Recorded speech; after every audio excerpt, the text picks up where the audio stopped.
Perfect. So thanks a lot for inviting me and staying here for listening. Also to this talk after all these other great inspirational ones. I just updated my presentation based on the feedback or the tips Fred gave. So looking forward to go for first some fundamentals, then why I started or why I quitted my job to start working on walkerOS, and finally get some hands-on experience on how to really do this, what I'm talking about. And I'm bad with timing my washing machine, and hopefully no one get disturbed by that one. But I'm looking forward to go to the next slide, which is the most important one for me in the beginning. So everything is open source, what I'm talking about. It's the MIT license. That means everyone can use the thing I'm working on. You can modify, you can distribute it, you can sell it, and you can play around with it. Look at the code that I'm writing, which is very hard for developers, sharing the code that you're creating. But most importantly, feel free to contribute. Go improve. There are lots of things still to do. The most difficult one is the documentation you will experience later. But this is an open source project, and I'm going to tell you about why, from my opinion, analytics implementations are for everyone, not just the developers, not just the product owners, but everyone. Every role is having a stake in it, and they all could somehow work together.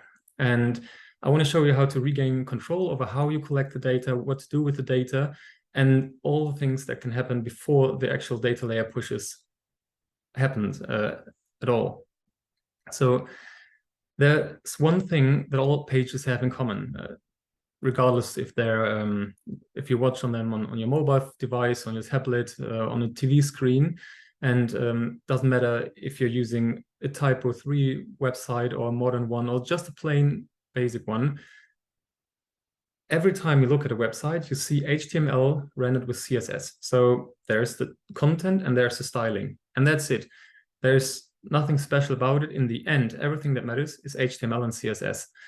And this is important. We keep this one in mind. Of course, first, we go for some basic principles that I use during my regular work, and I want to share with you.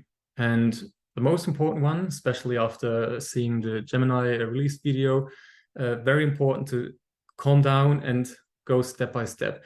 Because usually, if you have a website, you want to achieve a goal, it's a long run. And we all know this 200 pages of tracking implementation with all this predefined data layer setups. But instead, and we know about all this generative AI possibilities. But what if we learn how to think about what we're going to measure for which purpose, which we are required by law, but also go for clean data, go for structured data, and go for step-by-step approaches that helps us to achieve things in the long run. And this is something I think or at least I do, ignore from time to time, and it's important from my perspective. And another thing that I learned the hard way, don't build on rented land. And I think I'm not the only one that was surprised by a sunset, that was surprised by some feature deprecation, that was surprised by new features that hadn't been published as planned or as expected. And we're also always in this position that we're waiting, and that we are building on top of some third-party apps, that we are looking for documentations or hacks or workarounds on how to deal with third-party, while there are lots of opportunities and possibilities to not build in things we can't control, but use our own website or our own infrastructure to set up everything. And this gives us lots of control. And another important thing is resilience. We've learned about GDPR, we've learned about cookies and how they're phasing out, and we're learning about all these new technologies. And even if your coworker is coming and she's asking for new data, which wasn't planned that way, you need to be able to adapt. So instead of having direct implementations on your site, have different styles of how to process data, go and build something that makes you more resilient, makes it more easily manageable by setting up one source of truth where you handle the consent, and only after that one you go to distribute the data. It will minify the effort, it will lower the implementation costs, and still you need to do all this custom setups, but it's way less and way greater, and it will bring you peace of mind if you have not just all the things that you need to keep in mind.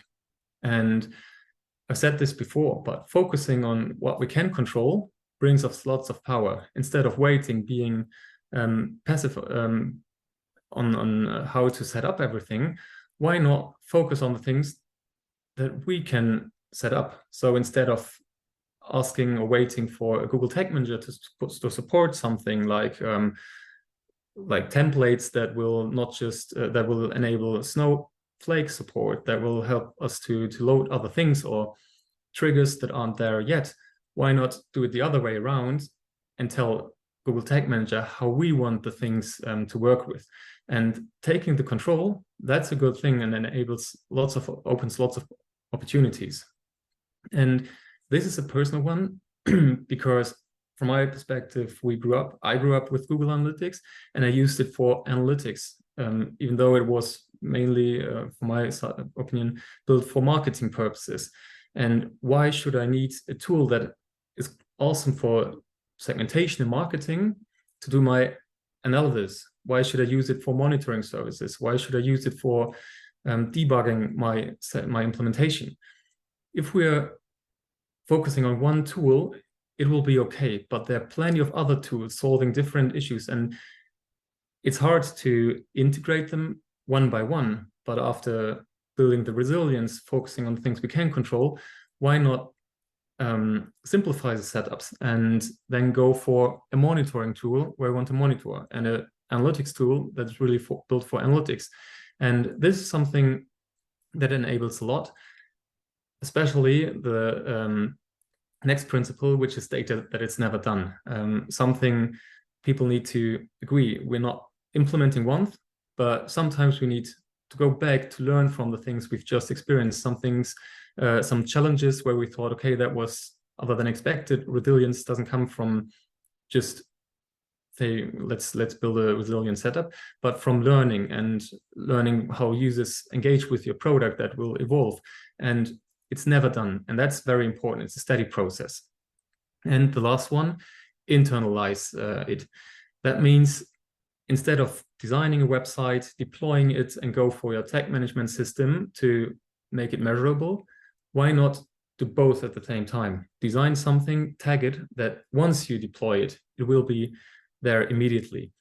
Internalization of the tracking will keep you up to date, and everyone knows when there will be changes, this will break, and that will need to be reconfigured, because a detached setup, like setups in the Google Tag Manager and the one things on website, they are meant to break. And that brings us to my once upon a time story, when I was facing this small challenge of an event that should be sent to a destination. But in reality, I ended up being asked for more events to more destinations, and that was just chaotic. Maybe I wasn't skilled enough, but I think I'm not the only person that has to deal with messed up or hysterically grown Google Tag Managers. And that's the nerdy me that was about to quit his job during the one sessions Phil talked about before. And I was asking myself, like, how do I really set up enhanced e-commerce tracking? Who's involved in the whole process? What data are they interested in? And as a developer, I'm very interested in repetitive tasks to automate my daily workload. And I was, as you can see on the whiteboard, I was scribbling down web pages with all the edge cases I was looking for, and had this one mission: if there's one implementation, to rule them all. And that was what I was looking for. If we go on a website, we should start, or an app, but focus on the website now, we should think about the people, their interest. And I think that all go down to the same origin. Online marketeers, for example, are mostly interested in implementing third-party tools. They want to measure the campaign's performances. So this is not a very strict definition. It's just, it might differ in your company, but it's just an example. Data governance, make sure that the consents respect that we have the same naming conventions while talking about all the things going on our site. Data scientists are very interested in place some cookies for setting up user IDs to stitch them together. They want to know about the latest configuration of the website. And we have the product owners that design the pages or the products we're building, what to place where, how to interact it, and they want to know about the adoption rates on our website. And the analysts go a little bit deeper. They want to know what's the actual event. Are they clicking on products at a higher price? Are they going to interact with our filters? They want to go for the actual usage of everything. And then there are the growth managers, which maybe manipulate for 50% of our audience the website to see if a star or a flag on some product might higher the chance of conversions. They might change the behavior of the site, the styling of the site. And then there's the IT that just want peace of mind. They have to, they need to bring all these requirements together, and they want a running site. And that's what they care about. With this in mind, we can take a look at the website, and what we see is there might be a promotion somewhere, there might be the products, like human beings looking at a website. That's what we see. So let's place this here and call this an entity. And we can do something with it. Maybe we click on a product, maybe the promotion just got loaded and it's now visible. And with the combination, we have the entities in action. That's actually our event. That's a promotion view. And to go this level deeper, which promotion was viewed, what's the product price, we need more information. We call this data. And for this example, we know there was a promotion view from the how to tag promotion. And there's more to look at, because what I see is that the hero section on our website, that's something where the promotion was seen, and we know that there's a recommendation below it. But in this case, for the promotion view, what's interesting is the position hero. And there's more. There are language settings on top of the site. There might be a cart value, which is relevant, something that might have influence on every single event happening on a website. And those are called globals. So once I change the language settings, once I have some cart values, it has a huge influence in the user's behavior, maybe. And I came up with these 5 HTML attributes, 5 attributes to tag them all, to make everything measurable and everything to organize, to structurize everything. And that's something also computers can understand pretty well. To bringing structure into your code, into your data collection, gives you peace of mind. And for those who want to listen and play around, you can go to tagging.demo.elpwalker.com. Maybe there will be a short link, but there's an example I'll open up later to go for hands-on experience. It's roughly 60 attributes. If you're talking to a client which isn't able to set up enhanced e-commerce tracking, ask them if there really can't be a way of placing just 60 attributes. You'll have enhanced e-commerce setting. There's an example with content management, user identification, how to send the data to 5 different destinations. And that's something where you can play around on the bottom to highlight everything, which is a huge advantage of descriptive tagging. That's something, in the end, it's HTML with CSS, and that's what we're just highlighting, and that's what we're just measuring. And that's something great. So let's better understand how to use this tags. And on the one side, we have the data help attributes. Those can be everything. You can have a product entity, an order entity, the page can be an entity, also the session. And you can do something with it. There might be different triggers, like clicking on something will fire the add action. Loading a page will trigger the complete, like loading the thank you page, you have the order complete event. And then go some level deeper, what are the data attributes for more precise information. And beside the entity and that information, we have the global state of the site, the context where we show something global that has the influence. And there's one more, but let's ask me later if you're interested in this one. And that's important. There's not a single use case I'm really looking for edgy use cases, how to tag sites, if they're asynchronously loading, whatever. Feel free to reach out later. I'm way too curious to solve them as well. So if we tag a page, and there's a promotion, and we're scrolling up, there might be the visible action that triggers the promotion view. And that's, with these two attributes, we have the promotion view tagged, which is piece of cake for developers. Setting up mutation observers, waiting for something to be in the viewport for nearly 50% for 1 second. It's all done with data help action visible. And with data help promotion, and we tag the name where we see setting up tracking easily, we got the information about this. Data help context will give us the information about the positioning. Now it's left. It's no longer in the hero. We have the global language is now set to English speaking language. And maybe there are A/B tests going on with growth managers where the whole page got a new context because the font style changed. And now we made the people click on the button because there was another data help I can click on the get started button. And it's a promotion start event. And there's way more. Fred really did a good job in describing all the handy or helpful variables, what to measure. And all those tips are built in this one event model. Every of using 5 HTML attributes will generate an event that looks like the one on the left. I'll go down more in detail here. Because there are things that the data scientists might be interested in. The timestamp on a user, how long it took from a page that has been loaded to the actual action was triggered, 3.14 seconds in this case. There might be a counter going on the used tagging, the version 42 in this case. If we update the code and want to go take a look later, that's very helpful to not debug all the implementations. And that's something for the data scientists.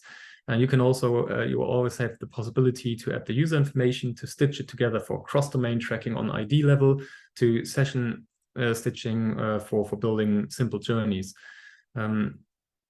Having the information about the consent state, we're now, even on the server side, sure what to do with the data. Should we redact something? Should we limit the processing only to functional content destinations? That's something the governance really likes. And as I said, the event model is not just for the basic things. It can be used for everything. Even if it's not a promotion view, it's also a page view on a website that can be used with this or described with this model. And we can have the session start for marketeers, knowing there was a specific campaign going on. It's a marketing campaign. Maybe there's a server calculating the duration of a session, calculating how far they've come during the session, and send the session end event. So working with data, we don't have to do complex queries. Just go and ask how many session end events you have, where the stage has been the checkout.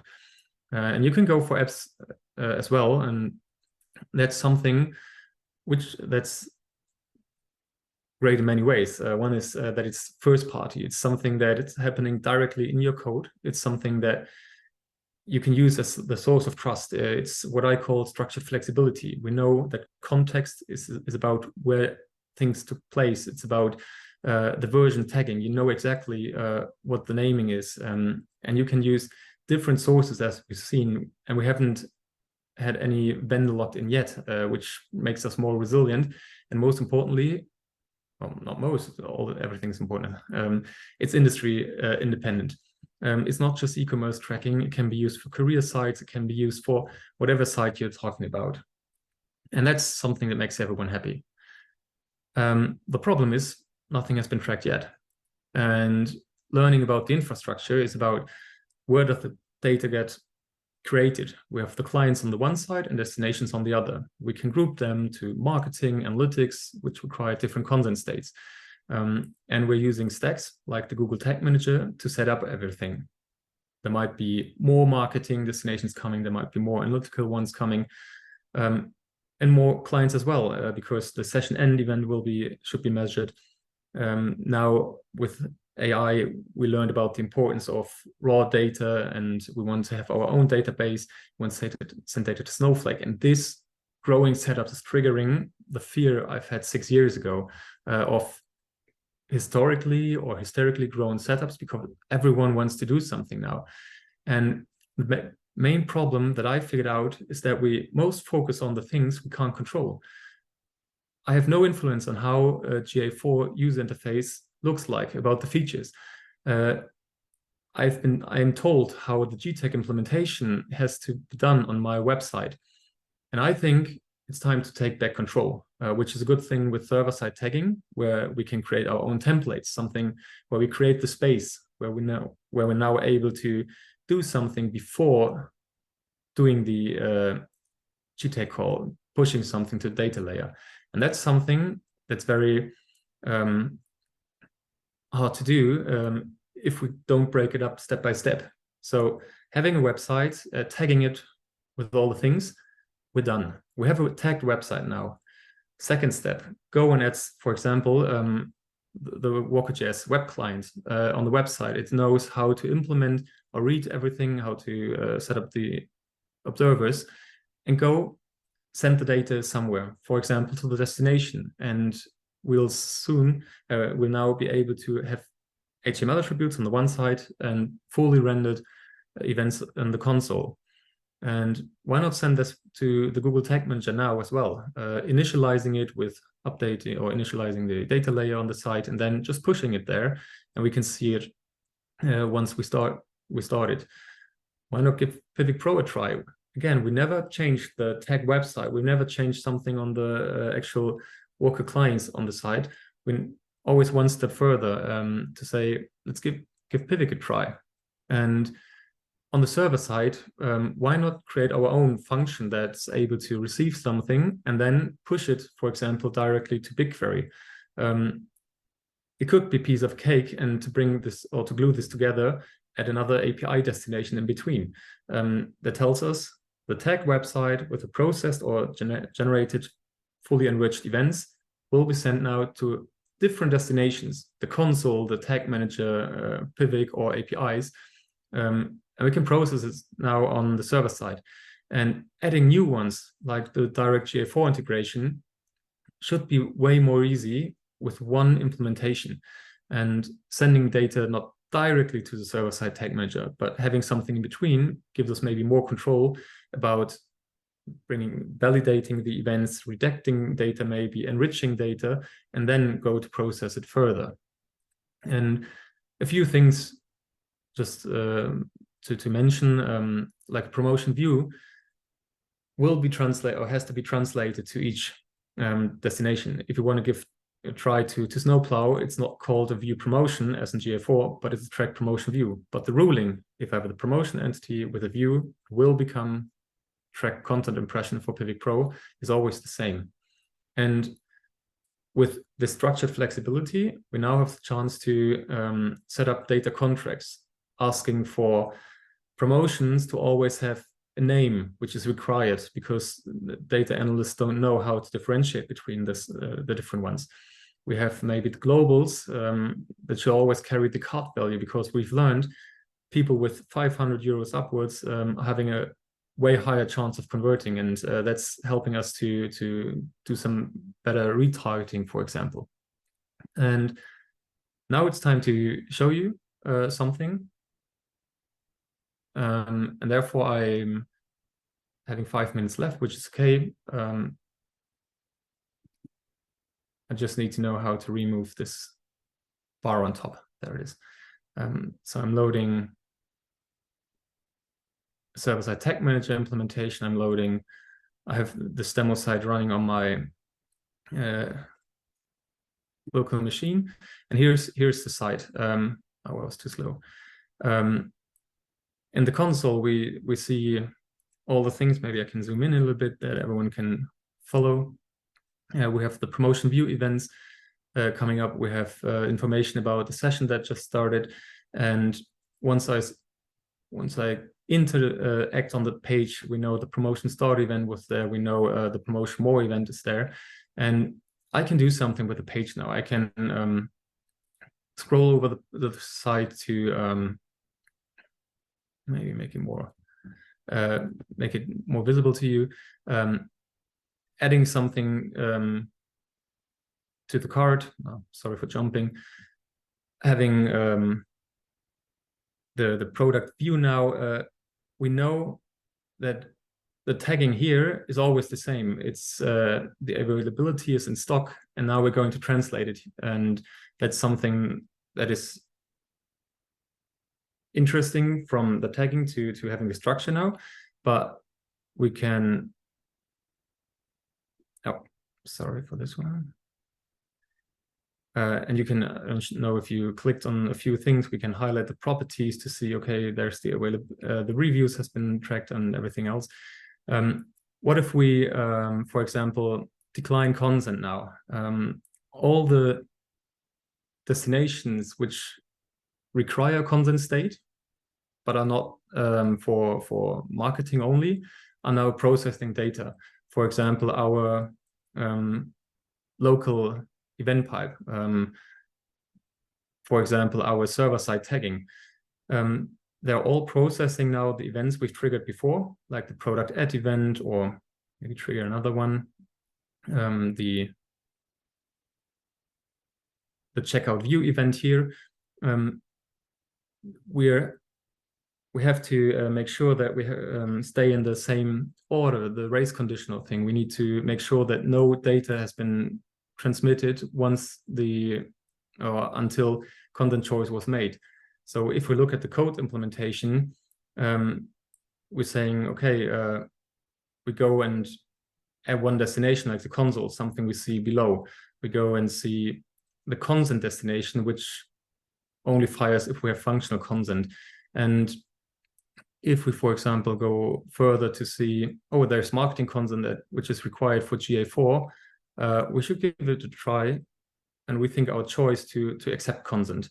And now we see all this other information being transmitted to GA4 with the parameters we've just set up.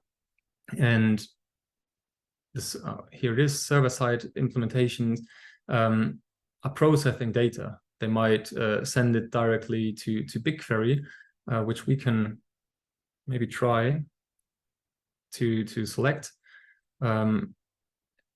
Here there are, we have to check our view with all the information. And if we maybe update the site to add some cart value, but some other global information. And we're going to start with another parameter, UTM forward campaign. Can we load the site? I'm not sure. We're now measuring our content destinations. We're now having new data streaming in our raw database, and that's something where we are able to now filter way better on only show me events where they took place in the global scope of GTM Forward conference. And looking at the time, I think I started half an hour ago. Just the last thing, it's an 11 kilobyte small library running fast because I spent lots of time optimizing the code for resource saving things. And something that I'm interested in is what's stopping you from using it. Placing HTML attributes difficult, thinking about how to get started. I'm very curious about your feedback. Feel free to take a look at the public repository.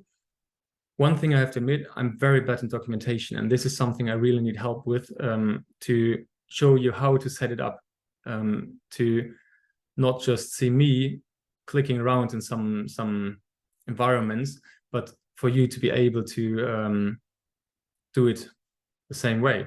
So reach out, write me on LinkedIn, go and follow, maybe start it on GitHub. And if I'm not done or someone's going to interrupt me, Thank you We've for got listening. 9 minutes left, Alex. 9. I'm fine. I can continue. I'm just checking in chat. Just on the documentation thing. I stumbled on a tool. I'll just put it in chat, which apparently does automatic documentation for developers. Which is called, like, I call it Thanos or something, but it's like a misspelling of that. Right. I'll look it up later. You can watch me working on my current implementation. You can feel to contribute to, because I'm open sourcing it as well. There it is. And yeah, I'm always happy for more tips.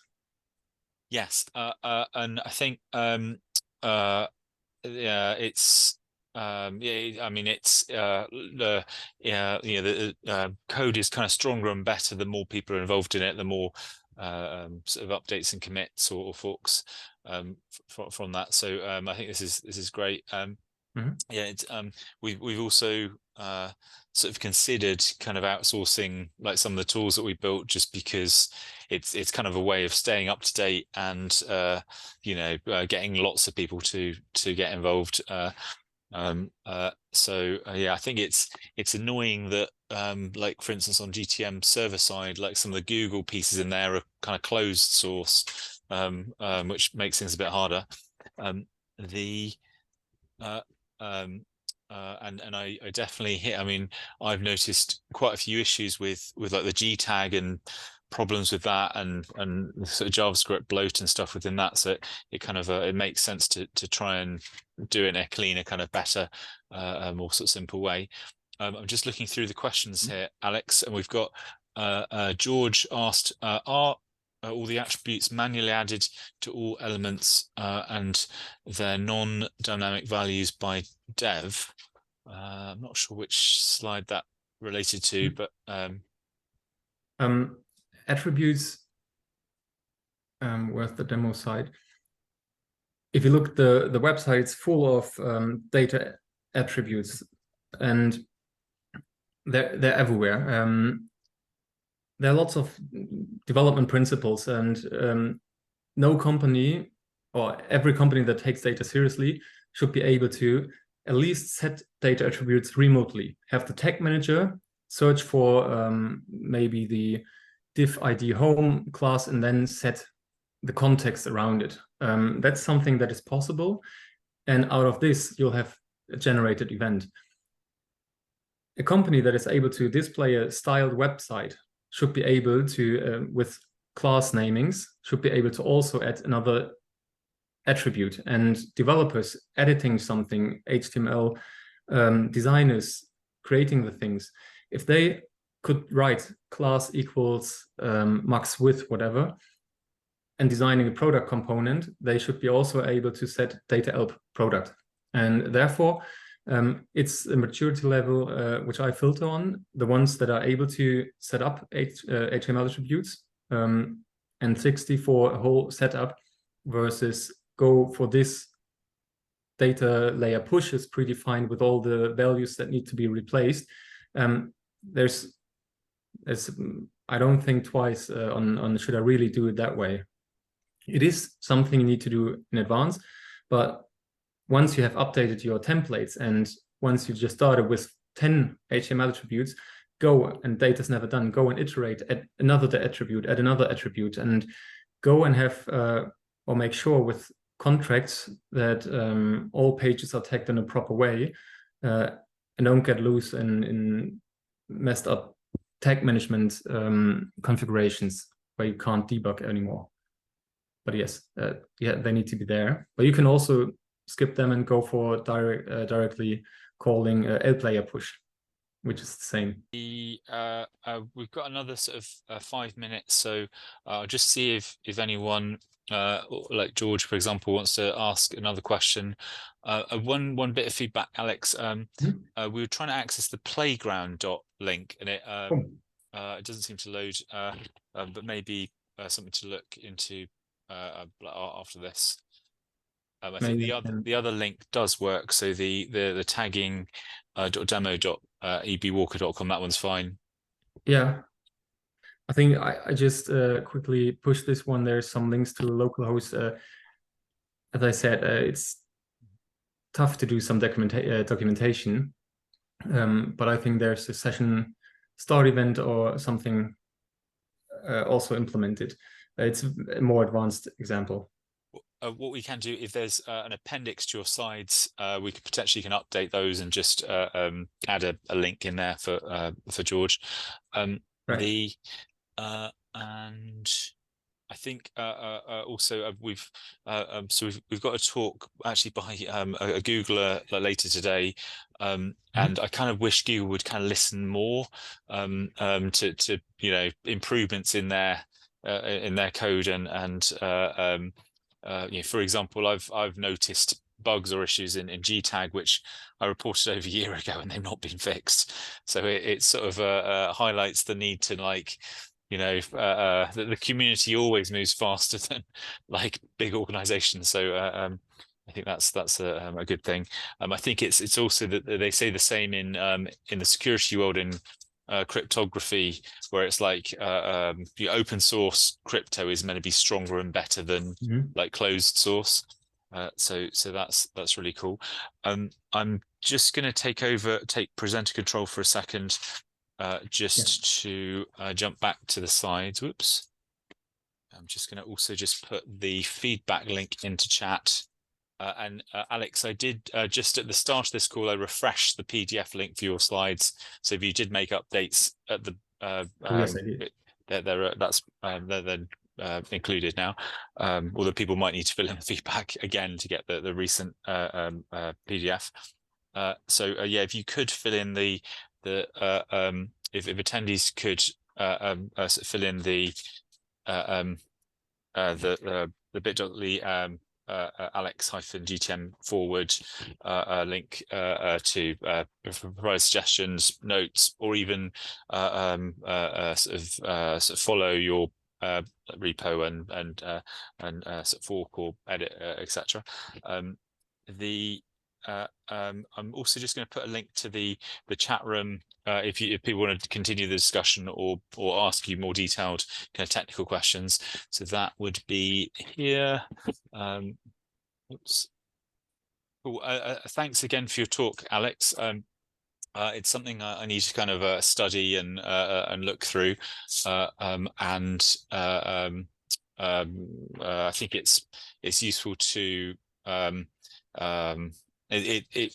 have it's a long time ago. I think there was a GA plugins.javascript file, like library list and like enhancements in there, and this is sort of a similar sort of thing, which is quite interesting and good. So I'll study your resources later and provide feedback. So thank you again for doing a talk for us, and hopefully people reach out to you or connect with you on LinkedIn, investigate the examples that you provided. Thanks a lot as well, and looking forward for the other presenters now. Yeah, thanks again, Alex.